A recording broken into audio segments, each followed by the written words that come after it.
your host, Diana Everett Snyder. As I did last week, and I think I'm going to continue this week, I'm going to give out my contact information at the beginning of the show because I tend to run out at the end and fall off the edge of the platform. So if you'd like to contact me with thoughts on today's show or ideas for a future show, please do so at Canary Chronicles at outlook.com or Dinah Everett Snyder, all one word, Dinah Everett Snyder at hotmail.com. I'd also like to thank Tressa for some lovely healing supplies which she had sent while I was sick, courtesy of our mutual friend, Karen Tostado.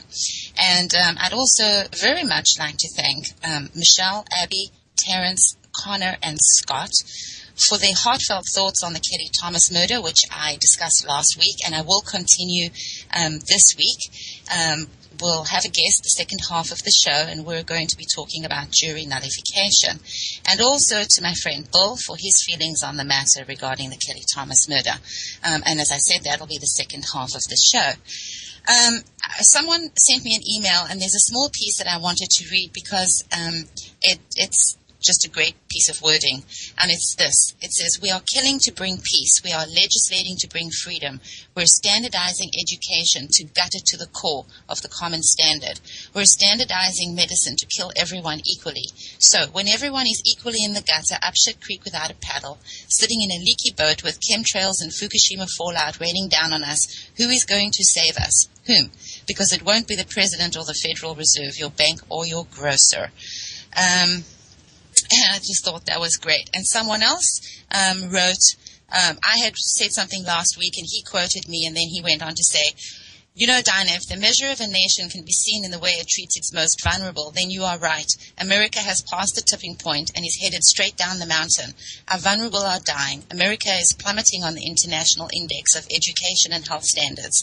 We spend more per capita on healthcare, yet we are a nation of over-medicated, chronically obese, less than exceptional, entitled children with a messiah complex, and Barack Hussein Obama is not that man." And there you have it. That's the thoughts of the people that are listening to my particular radio show. I'm pretty certain that many people share their views. I want to read you something by William Arthur Ward. It says, "Our words reflect our thoughts. Our manners mirror our self-esteem. Our actions reflect our character. And our habits predict the future." George Orwell said, "It does not matter if the war is real, or when it is, that victory is not possible. The war is not meant to be won. It is meant to be continuous." Last week I gave you a list called, which was the 7 deadly sins. And just as a refresher, the 7 deadly sins are pride, envy, anger, sloth, greed, gluttony, and lust. This week I want to add to that narcissism and hedonism. Narcissism, according to the Oxford Dictionary, is described thus: excessive or erotic interest in oneself and one's physical appearance. And the psychology of narcissism is described as extreme selfishness with grandiose views of one's own talents and a craving for admiration. The psychoanalysis of narcissism is self-centeredness arising from failure and to distinguish the self from the external as a feature of a mental disorder. Hedonism is described as the pursuit or devotion to pleasure, especially to the pleasure of the senses. The philosophy of hedonism is the ethical doctrine holding that only what is pleasant or has pleasant consequences is intrinsically good. And the psychology thereof is the doctrine holding that behavior is motivated by the desire for pleasure and the avoidance of pain. I would go so far as to say that Americans in general suffer from narcissism and hedonism, and the Obama family in particular. Last week I spoke extensively about the ways in which Michelle Obama and Barack Obama and the government have let down the American people. Things such as the NDAA, the lack of transparency, the GMO issue. Barack Hussein Obama stumped. He went around the country looking for votes, saying that the American people had every right to have their food labeled. As soon as he was in power, of course, he put Monsanto in charge of the FDA and the EPA, and now they pretty much own Congress. The Supreme Court recently had a ruling, which I'll get to later in the show, that shows exactly what our government feels about our feelings to do with GMOs. He misrepresented and lied about healthcare. I've talked about that excessively, as has pretty much every other radio show. The issue of his eligibility is compelling. We have 27 states and Ohio refusing Obamacare, something I'll talk about later in the show. And then we have the Trans-Pacific Alliance, which hands over every man, woman, and child in America to the corporate predators and shreds what's left of the Constitution. Something I might have time for in the show, I don't know. And then we have Michelle Obama. What can I say about this woman? Not what I'd really like to, because it's a radio show after all. She, when they were campaigning, she said that one of the things that she was going to do was be a voice for military families. And in the spirit of that, she started all these initiatives and campaigns called Joining Forces, the Veterans Initiative, the Veterans Program. She also wanted to have our children and people in general eating better, so she started a wellness initiative, a health initiative, a garden initiative, and randomly a breastfeeding initiative. And in all of these, she has absolutely failed. And as I said last week, what she needs to understand is that putting a measure or an initiative in place is not a photo op opportunity. At that point, she needs to get out in the street and start talking to people, finding out what the real issues are, and then advocating for changes. She put out a book called Victory Gardens. Every garden is a munitions plant, which is actually part of a slogan during the Second World War. And it says, her book says, American Grown, How the White House Kitchen Garden Inspires Families, Schools, and Communities. It's a joke because around the United States, many families have been in the crosshairs of the city ordinances and been forced to pull up their vegetable gardens and face incredible fines and penalties, lost time sitting around in courthouses. People have been forced to get rid of their chickens and their ducks. In the meantime, the First Lady is, putting out this book with her smiling face, and every second picture of her is her sticking food in her mouth. Along those lines, she started Jumpstart, which is to get our children moving. It was kind of ironic because around the same time, there was the huge controversy around pink slime and the subgrade food that is being bought by school districts around the country and served to our children in the school cafeterias. Jumpstart and the whole food thing with Michelle Obama, to me, really is a joke, simply because she's married to the man who put Monsanto in charge of America's food and food safety. And she's obfuscating the issue, and she's completely misguided in this whole concept of healthy food, because until President Obama allows genetically modified foods to be labeled, and until they crack down on the things that are happening in our food industry and our farm belt, no one can eat healthily, and it doesn't matter how much you jump. It's like walking for the cure. We already have the cure for cancer, and it's not walking, I assure you. So the whole thing is just really ridiculous, and she's failed in every measure, and she should just sit down and be quiet now. The other thing that I spoke about last week was, I actually read this whole thing, and I'm not going to again this week, but Obama had said that one of the things that, two of the things that he has is a pen and a phone, and he wasn't scared to use it, which, for the president of America, who likes to think of themselves as the global power, for the president to stand up and reiterate the point that he has a pen and a phone is infantile and ridiculous and smacks of narcissism and hedonism, and idiocy, if you ask me. So, moving right along, I want to remind you that the Trans-Pacific Alliance has been fast-tracked, and you've got to know that there's something wrong with it when even our Congress is complaining that they haven't had a chance to see any of the paperwork to do with it. And so let me just move around some things on my desk. There's a site that you can go to. It's www.stoptpp.org, and I urge everyone to go there and look at what they have up there. You know, it's going to affect 800 million people plus. It's a free trade zone from Vietnam to Chile. It's 40% of all of our global economy, and it's a third of all trade. And it's not a trade document. It's a corporate mandate. It's a corporate takeover with the full might of our vested private for-profit corporations. There's enhanced freedoms to enter other countries and take natural resources. There's a very worrisome issue relating to internet freedoms through a backdoor of the Copyright Act, which was designed to stop pirating.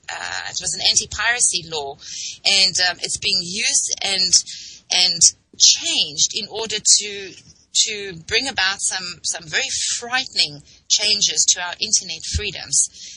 All the signaling countries, all the countries that sign up for this will be required to change their domestic laws to meet these enhanced mandates of the TPP. So I urge you to go there. I've been talking to people, and too many people don't know anything about this Trans-Pacific Alliance, which is being fast-tracked, by the way. So it's very important to get on it. Hagel has been very instrumental.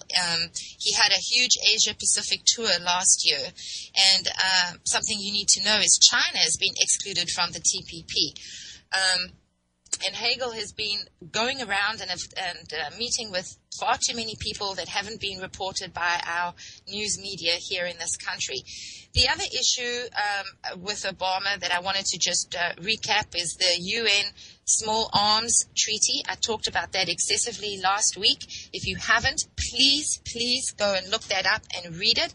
The language is not what it has been reported in the media at all. Now I want to talk about something else that, of course, Michelle Obama and Barack Hussein Obama are complicit in, and things that they stumped for when they were looking for your vote, and ways in which they have completely and utterly failed. And that is to do with our U.S. veterans. 22 military veterans die a day in the United States. I say this quite often on my show. It's a horrendous statistic, and what's important to know about this number is that more veterans are dying on the streets of America than have died in our wars, in our current wars. That is a frightening statistic. The number of active members of the U.S. military that are killing themselves now exceeds the number that are dying on the battlefield. Since the beginning of the Iraq War, twice as many members of the Texas National Guard have killed themselves as have been killed in combat. And according to one recent study, 22 veterans a day kill themselves in the United States. So this is a completely different number to the other 22. At this point, combat veterans account for about 20% of all suicides in the United States. The unemployment rate for our military veterans is significantly higher than for the population as a whole.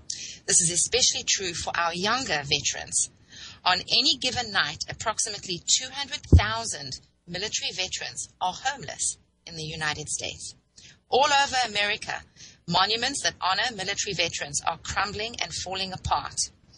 Under the Obama administration, many military veterans have had to pay to have their medals shipped to them. For example, one soldier had to pay $21 shipping fee to get his Purple Heart. And his name is retired Sergeant Major Rob Dickerson. He said that that's the price that he was forced to pay for his Purple Heart, which is the medal issued to soldiers wounded in action, arrived at his door, COD. I mean, it's the most despicable thing ever. In some areas of the country, the U.S. Department of Veterans Affairs has been caught banning the words God and Jesus during funeral services for veterans. One study has discovered that approximately 1/3 of all military veterans returning from Afghanistan and Iraq were officially determined to be mentally ill by government officials, without any further definition of what mentally ill is. And in that, the vast majority of them suffer from PTSD. Under that category of PTSD all over America, this word, mental illness, is being used as a reason to take guns away from our military veterans. Thanks to Operation Vigilant Eagle, a program launched by the Department of Homeland Security in 2009 under Obama, military veterans returning from Iraq and Afghanistan are also being characterized as extremists and potential domestic terrorist threats because they may be disgruntled, disillusioned, or suffering from the psychological effects of war. As a result, these servicemen and women, many of whom are decorated, are finding themselves under surveillance, threatened with incarceration or involuntary commitment, or arrested, all for daring to voice their concerns about the alarming state of our union and the erosion of our freedoms. Very frightening stuff, you know. You need to look below the surface of what this really means for our veterans and ultimately for ourselves, the citizens of this United States. Something else, our Navy, of course, has a lawsuit pending against TEPCO for nuclear fallout that they were exposed to while delivering humanitarian help near the stricken Fukushima event that happened some years ago. And, you know, you have to ask yourself, we have military insurance for our military personnel, regardless of what department they're in. Why is it that these people have to follow a lawsuit of their own? Why is it that their military health insurance is not covering this? And why is it that since our president can get involved with the Trayvon Martin case and voice his opinion, he has yet to say anything about these irradiated sailors, the pending lawsuit, or their health coverage? I find it to be disheartening, despicable, and exactly in line with the way the U.S. has followed its policy towards its veterans since the very beginning, really. It's words. I am at loss for words. Doesn't happen often. So I've talked, of course, about the Unaffordable Health Care Act many, many times. And here is something that is allowing states to exempt themselves from Obamacare. You won't see this reported in the mainstream media. This is through Cornell University Law. And you should go to, in fact, I'm going to put this link in the show when it goes to YouTube.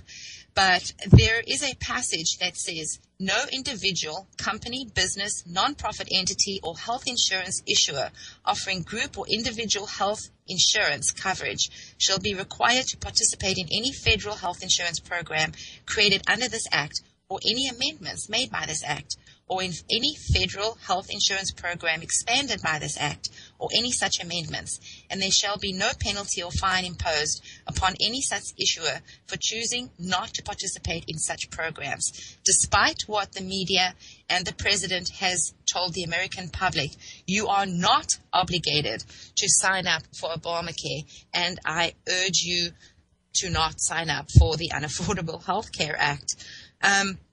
Then let's talk about, I think we have commercials coming soon, but I'm going to just keep going until those happen.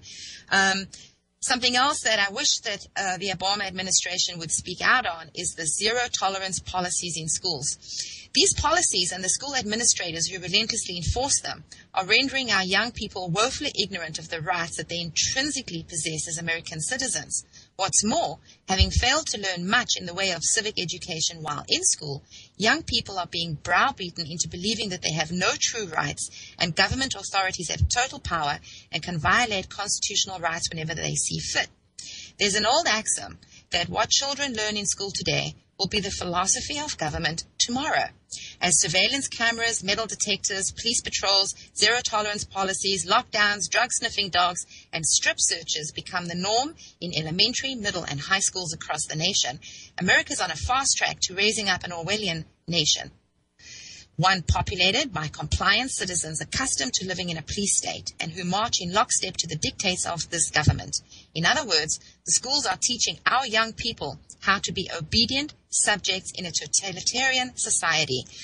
All you have to do is listen to the mainstream news. A 6-year-old is given a sexual harassment fine for kissing a first grader on the hand. Are we a nation gone absolutely insane? Here are those pesky ads. I'll be right back after.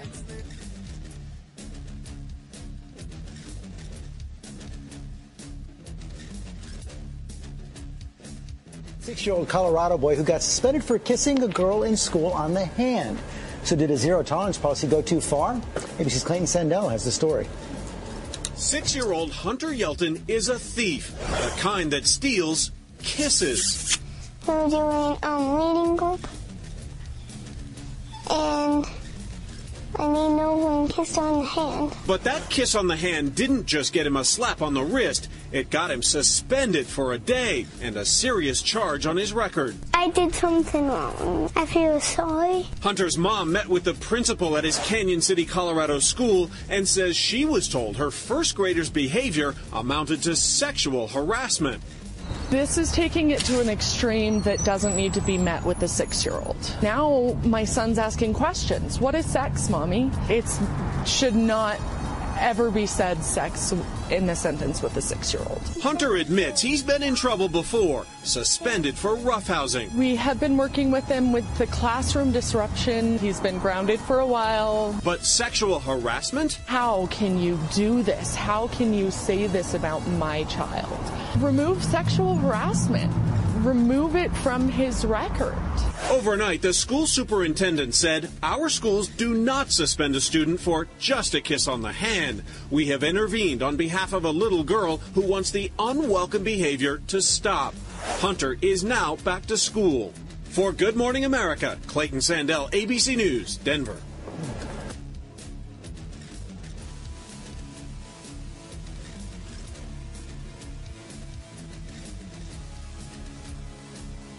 This is Bill Jasper with the New American Magazine. President Obama and the ruling class in Washington believe that you should have no privacy, no secrets. The NSA, the FBI, the IRS, and dozens of other agencies should have full authority at any time, without warrants, probable cause, or due process, to record your telephone conversations, emails, text messages, web page visits, financial transactions, travel, virtually everything concerning you. Elected officials and appointed bureaucrats insist that we citizens must give up more and more of our privacy. At the same time, they believe the federal government should be able to operate in complete secrecy, unaccountable to we the people. You think this sounds too far-fetched? But is it? Case in point, the Trans-Pacific Partnership, or TPP. It's a secret, so-called trade agreement that is on track to be completed by the end of 2013. You can expect President Obama to call on Congress to approve the TPP in early 2014. If you are not familiar with the TPP, you are not alone. Many may not recall, but President Obama mentioned it as a top goal in his 2013 State of the Union address. Now, even as we protect our people, we should remember that today's world presents not just dangers, not just threats, it presents opportunities. To boost American exports, support American jobs, and level the playing field in the growing markets of Asia, we intend to complete negotiations on a Trans-Pacific Partnership. And tonight I'm announcing that we will launch talks on a comprehensive transatlantic trade and investment partnership with the European Union, because trade that is fair and free across the Atlantic supports millions of good-paying American jobs. Besides the State of the Union address, the only other mention of the agreements has been the minimal coverage by the mainstream media. Usually, they promote it as agreements that will increase trade and thereby generate vast numbers of new jobs for Americans. What is not being promoted is that the TPP and TTIP negotiations have been going on in secret for quite some time. The Obama administration has repeatedly rejected requests by members of the House of Representatives and the Senate for texts of the agreements. Incredibly, while the Obama administration denies access and information to the officials whom the American people have elected to represent them, it gives special access to big corporations, labor unions, and stakeholders whom the administration has selected to represent the American people in so-called advisory committees. So why all the secrecy? What aren't they telling us? Contact your representatives now to stop the TPP and find out more at thenewamerican.com, where we have been exposing the dangers of the Trans-Pacific Partnership. For more news, visit youtube.com/pigmind5. This is Ozzy Skateboard, and you're listening to UCY.TV.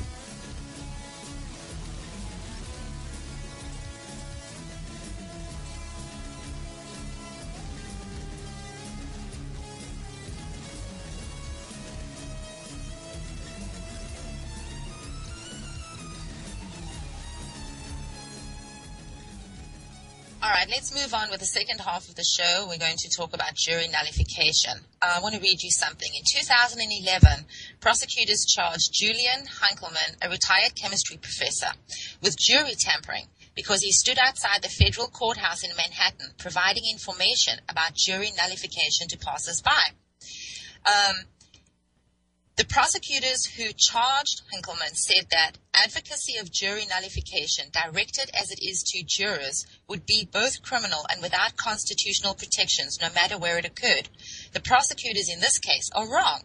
The First Amendment exists to protect speech like this, honest information that the government prefers that citizens not know. Laws against jury tampering are intended to deter people from threatening or intimidating jurors. To contort these laws to justify punishing people like Mr. Hinkleman, whose court-appointed counsel described him as a shabby old man distributing his city leaflets from the sidewalk outside a courthouse, is not only unconstitutional but unpatriotic. Jury nullification is not new. Its proponents have included John Hancock and John Adams. So, having said that, I don't know, do we have Robert Johnson on the phone?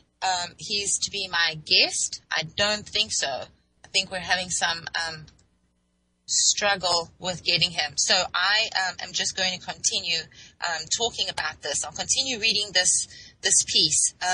The doctrine is premised on the idea that ordinary citizens, not government officials, should have the final say as to whether a person should be punished. As Adams put it, it is to each juror's duty to vote based on his or her own best understanding, judgment, and conscience, though in direct opposition to the direction of the court. In 1895, the Supreme Court ruled that jurors had no rights during trials to be told about nullification. The court did not say that jurors didn't have the power or that they couldn't be told about it, but only that jurors were not required to instruct them on it during a trial. Since then, it's been up to scholars and activists like Mr. Hinkleman to get the word out. Nullification has been credited with helping to end alcohol prohibition and laws that criminalize gay sex. Last year, Montana prosecutors were forced to offer a defendant in a marijuana case a favorable plea bargain after so many potential jurors said that they would nullify that the judge didn't think he could find enough jurors to hear the case. Prosecutors, of course, now say that they will remember the actions of these jurors when they consider whether to charge other people with marijuana crimes.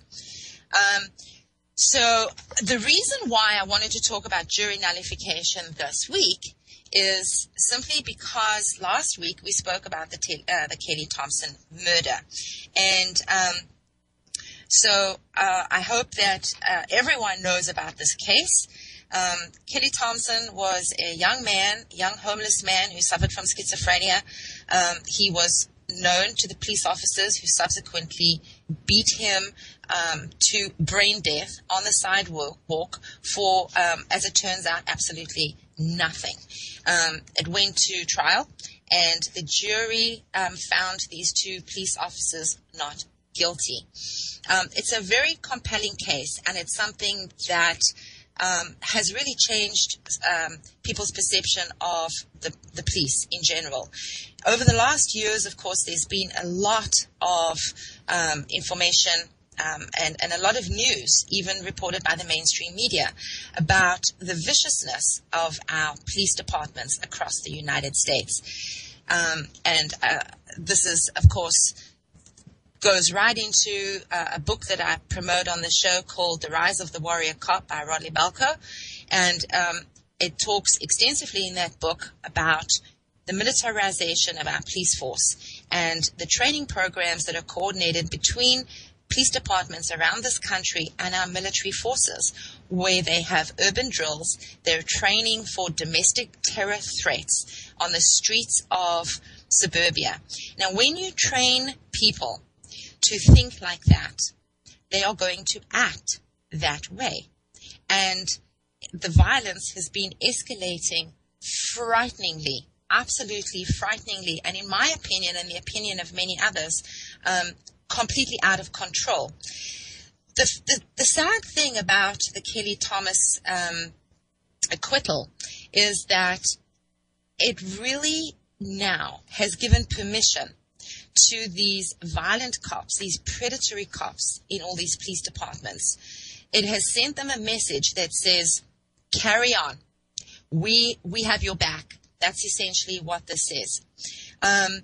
There's one cop in particular that I want to single out from the Kelly Thomas murder, and that is Officer Jay Cincinnati. He was on a $40,000 a year disability payment from another department. He was then hired full-time as an officer for the Fullerton Police Department. So his annual take-home pay is $120,000 plus. Of course, he was suspended during this trial and then fired. After the public outcry. It was only after the public outcry that he was fired. But now that he's been acquitted, he's announced that he's seeking to get his job back. And of course, the Fullerton PD initially defended their officer's actions, and their training officer insisted that the attack on Thomas followed established procedures. Therefore, one can assume that Cincinnati has every reasonable expectation of being rehired. Thomas was tackled. He was hit with a baton multiple times. He was pinned to the ground. He was punched repeatedly, not just by two officers, but by a multitude of officers that descended like a horde of hyenas. He was punched repeatedly in the ribs, kneed in the head, tasered 4 times, and then struck in the face with the taser device 8 times. And Cincinnati, Officer Jay Cincinnati, of course, on the stand, conceded that he had beat Kelly multiple times in the face with the taser. Now, if you haven't, I ask that you go and view the footage. Yes, it's horrendous. It's absolutely heart-wrenching. You cannot help but be overwhelmed when you watch it. And I tell people, you should be overwhelmed, and you don't turn it off when you're overwhelmed. You have a moral, ethical, civil duty to watch this footage, because that could be you or one of your loved ones or your children on any given day of the week in any city across America. It seems as though we can't get hold of Robert, which is a pity, and so we're going to have to reschedule that. But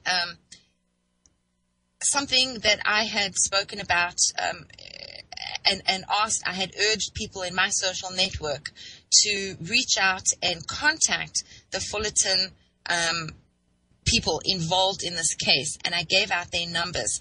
And I'm going to go and give out these numbers today because there is a push to have this case heard as on the federal level. And I had actually contacted Senator Feinstein's office and spoken to a couple of her aides because I called twice. Wasn't happy with the first time. The first aide that I spoke to, she was young and rather ignorant, as they tend to be. And so I called a second time and got an equally young and equally ignorant aide. And that's something that really bothers me. You know, I call the White House switchboard. I call our various representatives, not only for California, which is where I live, but I call representatives for other states on various issues. And so help me, me. You can never get a hold of any of these people. So I don't know who they talk to in their state, regular people. Do they talk to any regular people in their state? Because when you call, and I have this from multiple sources, I have a group of people that help me reach out and try to reach representatives from various states and from California. And we can never get a hold of the representatives. But anyway, I digress. I had called Senator Feinstein's office because I wanted to find out what the status was, whether indeed this was going to become a federal case, and I wanted to also push to make sure that these officers, even though they've been acquitted, can never work as police officers for the federal government again, because I think it's important that we keep these hooligans off the street. I hear a commercial break. We'll be right back.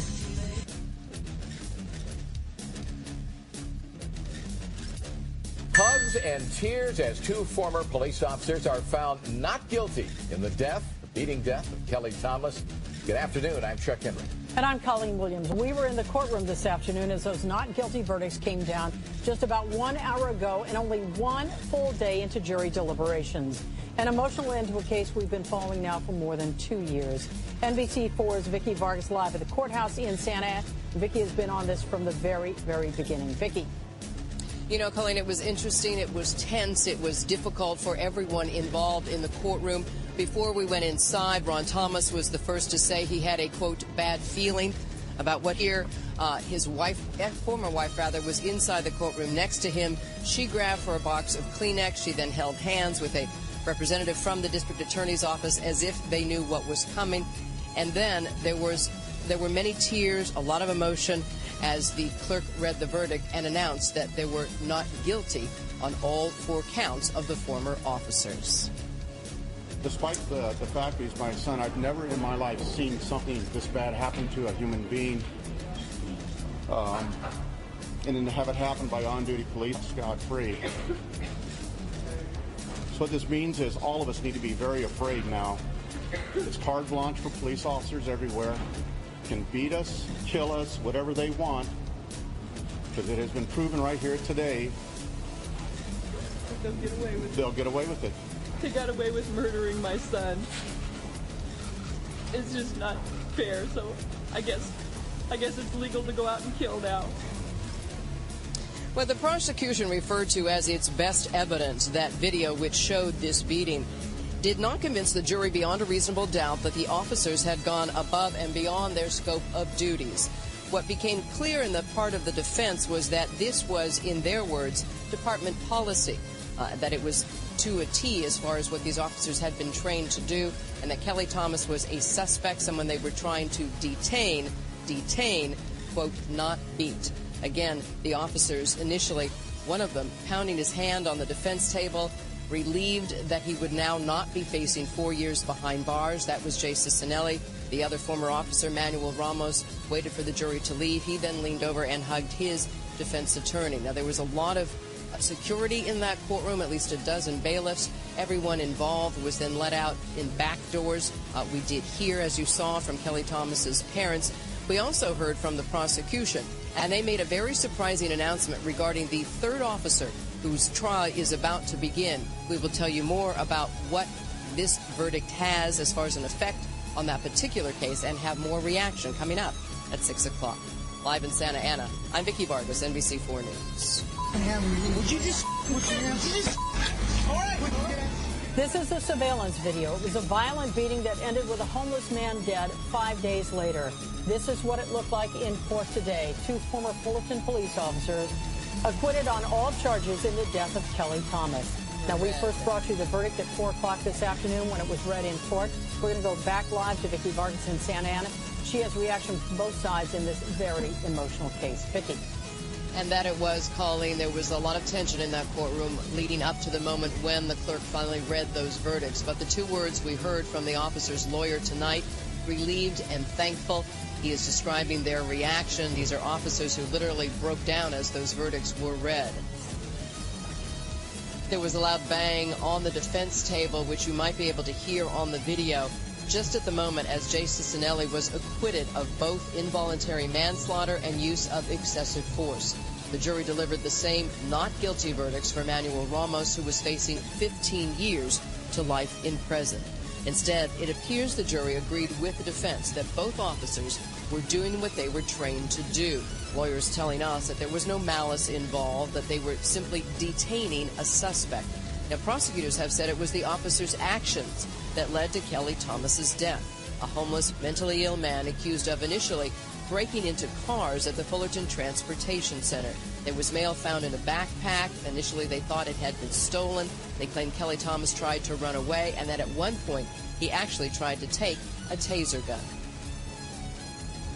These peace officers were doing their jobs. They were operating as they were trained, and they had no malice in their hearts. They were not out to get somebody that night. They were working. Despite the fact that he's my son, I've never in my life seen something this bad happen to a human being. And then to have it happen by on-duty police officers, and then they walk scot-free. We had a fair trial. We gave the jury all of the evidence, and it doesn't make a lot of sense to me to try to do that again. Tony Rakoc was referring to the case yet pending against Joe Wolf, the third officer. He will not be charged any further. That case is being dropped. That was the news, perhaps, of the day. And looking back, this is now the end of the case that began 2.5 years ago. The jury deliberating just about 8 hours over 2 days.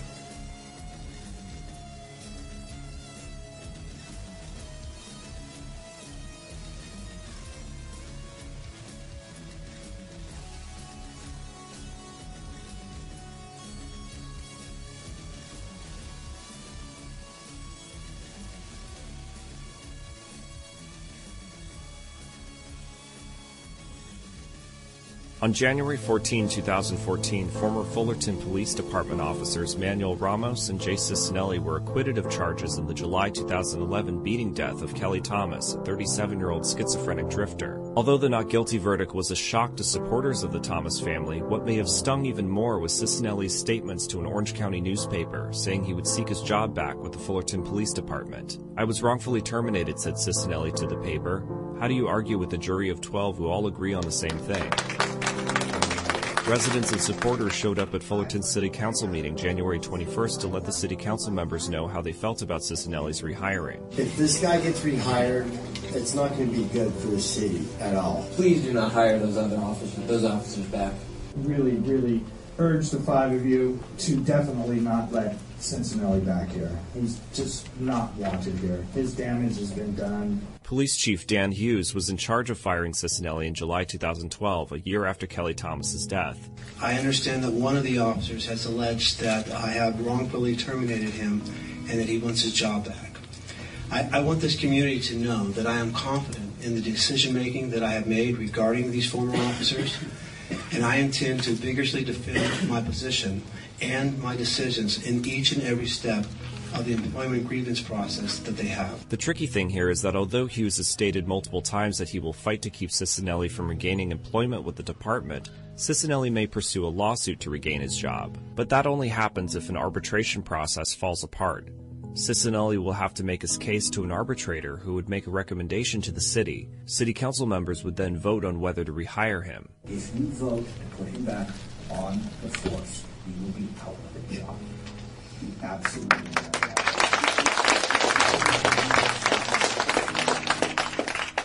Hughes says the Fullerton Police Department has made a lot of changes and is still changing thanks to recommendations from an independent review of department policies. Any police officer who betrays the oath that they made to this department and betrays the oath that they make to this badge and what this badge represents, I will do everything in my lawful authority to ensure that they never have the privilege of wearing this badge again. Reforms aside, the Kelly Thomas incident is a weight many residents in the city still carry. You think of the very soul of this city being ripped apart by a police department. I think you will hear the screams of Kelly Thomas through these streets, especially in the downtown, forever. It will never go away.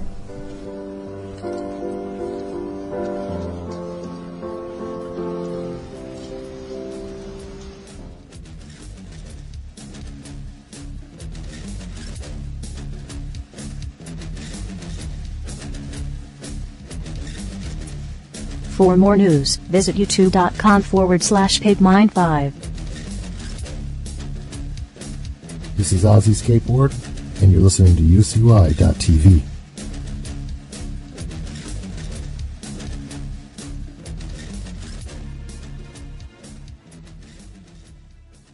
This is Diane Everett Snyder. We're unable to get a hold of Robert, so we're going to just continue. I'm going to continue talking about the Kelly Thomas case.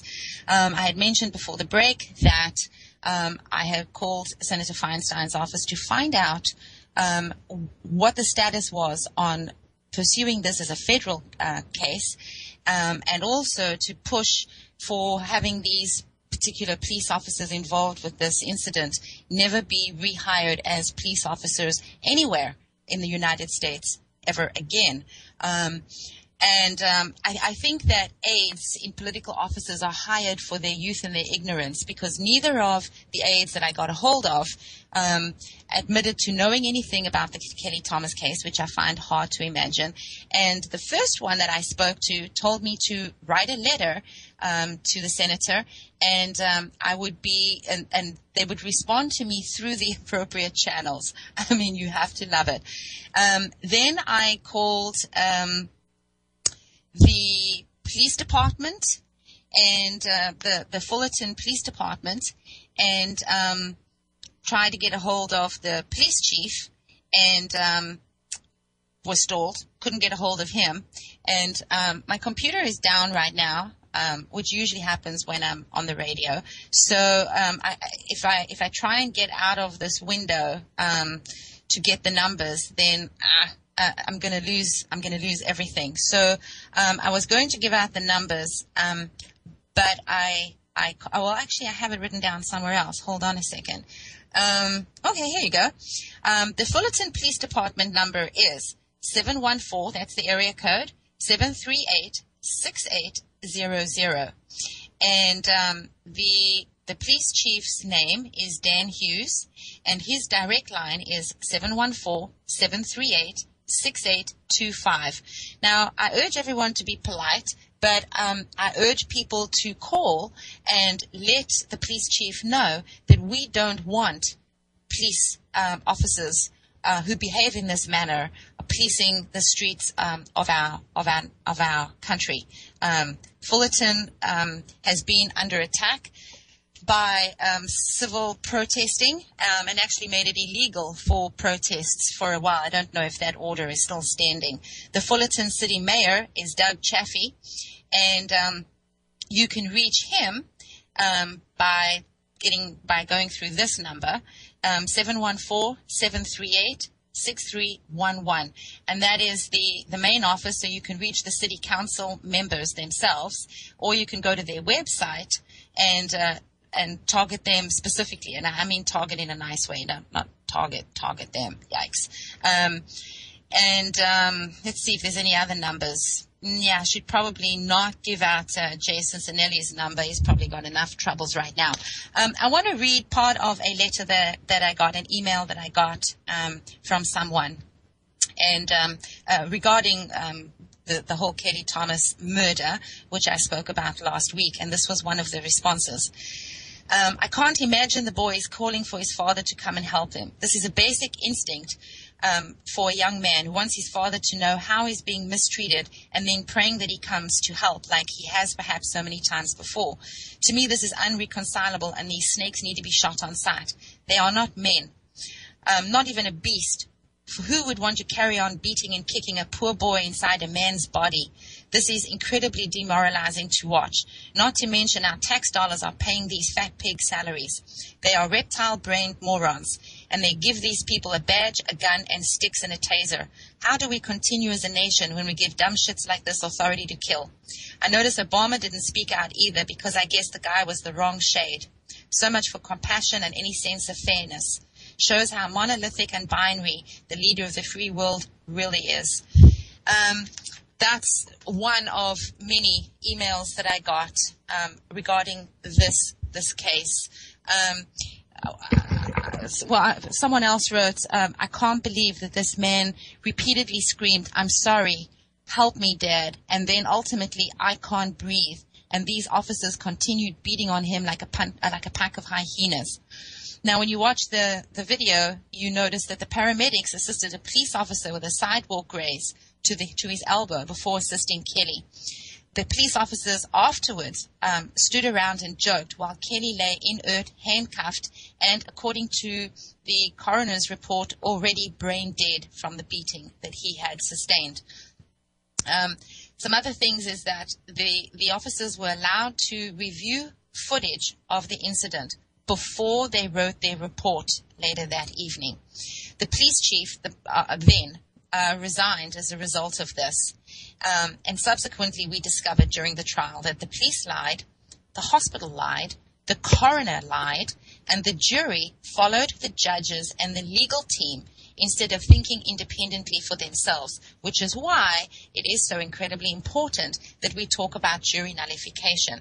So in the absence of my guest, I will put up some links to some sites that discuss jury nullification, and I will also make sure that there are links in the YouTube video for you to follow and do some independent research into jury nullification and get talking about it, because it is an inherent right of the citizenry of this country to understand and exercise jury nullification. All right. Also, onto something else. Those of you that listen that have been on the receiving end of Child Protective Services, guerrilla tactics, if you would like to have your story heard, I urge you to send me an email and perhaps some contact information so I can get in touch with you. Over the course of my shows for Wide Awake News, too many people have contacted me regarding the horrors that they have experienced at the hands of Child Protective Services. And so I think that this is something that we need to talk about in more depth. Recently, a Texas judge had ordered homeschool children removed from their Christian parents' home. It went through a lengthy trial. The couple were religious. They homeschooled. They had autistic children in the home that were not their biological children. And the children were taken away from them. And they were mandated to receive psychological evaluations and parenting classes and so on. And all of this came about because one of the children wandered off. The parents called the police to help them find the child. The child was found. CPS at the time said that there was no problem here. However, the caseworkers also remarked that nobody in their right mind would want to stay home all day with so many children, and ordered the woman to enroll in parenting classes and take a psychological examination. The hearing devolved into an absolute attack on their religious beliefs. The children were taken away. The couple appealed the decision, and the judge ruled that the state return the children. Based on the facts of the case, she also determined that the children were removed due to homeschooling, not removed due to abuse or neglect. And the judge that had made the original rulings and had the children removed for all the wrong reasons is a judge by the last name of Olvera. So I'm going to put this link up, but there's a petition to recall Associate Judge Graciela Olvera.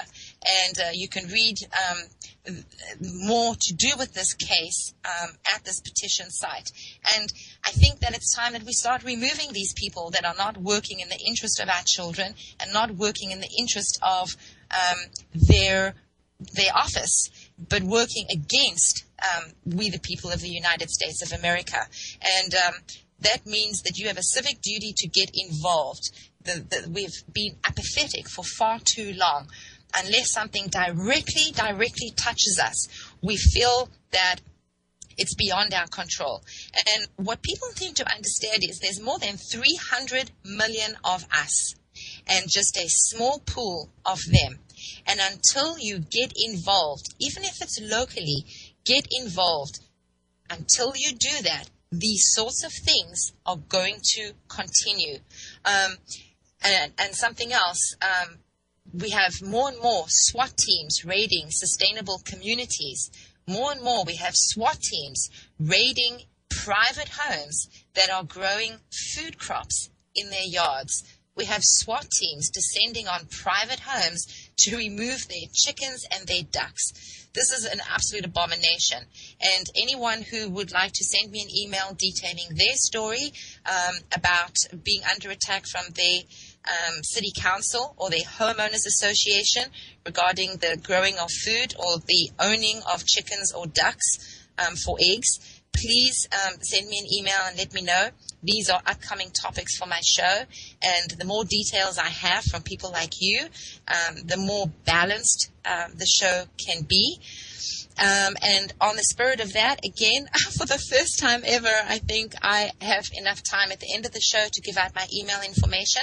That's Canary Chronicles at outlook.com, or you can reach me at Dinah Everett Snyder at hotmail.com. I want to thank everyone for tuning in, and I will see you guys next week.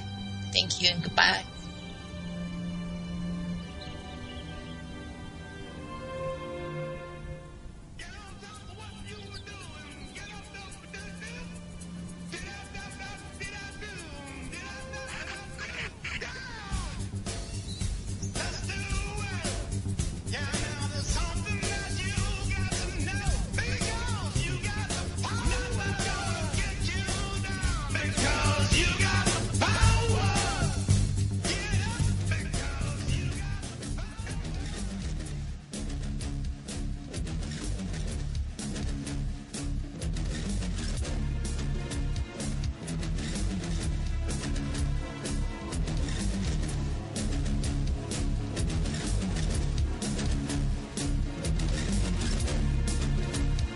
Fatal shooting at a Florida movie theater. A retired cop now charged with second-degree murder after shooting a fellow moviegoer who was texting during the previews. ABC Steve Osunsami is on the scene just outside Tampa. Good morning, Steve. Good morning, George. This is a high-end theater with incredibly comfortable leather chairs and waiters and waitresses who bring food and drinks to your seat. So it was quite a shock when someone pulled out a gun. They were there to watch a war flick, the hit movie Lone Survivor. A lot more than 10 guys. It's an army. But long before the gunfire got started on the screen, it was happening for real during the previews. Police say it all started when retired Tampa Police Captain Curtis Reeves, seen here wearing a white jumpsuit, got fed up with the couple on their cell phone in front of him and his wife. They say that 43-year-old Chattels, seen in this news report from 2011, and his wife Nicole, pictured on their Facebook pages, were reportedly talking loudly and texting away.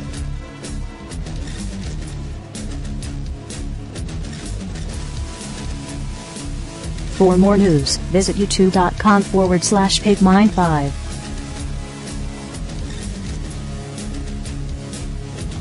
This is Ozzy Skateboard, and you're listening to UCUI.TV.